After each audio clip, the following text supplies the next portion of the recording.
लग्नानंतर होईलच प्रेम मालिकेच्या आजच्या भागामध्ये आपण पाहतो की रम्या तिच्या रूममध्ये मिक्सर आणून पपईचा ज्यूस बनवत असते.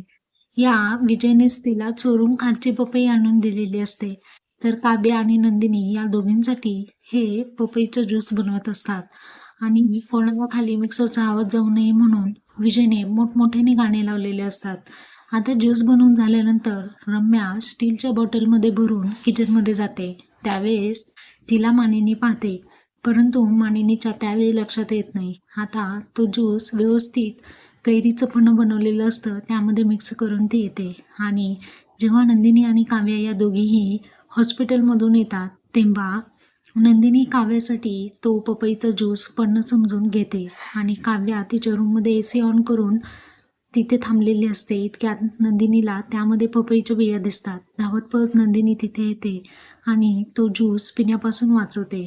तर मानिनी आणि सगळे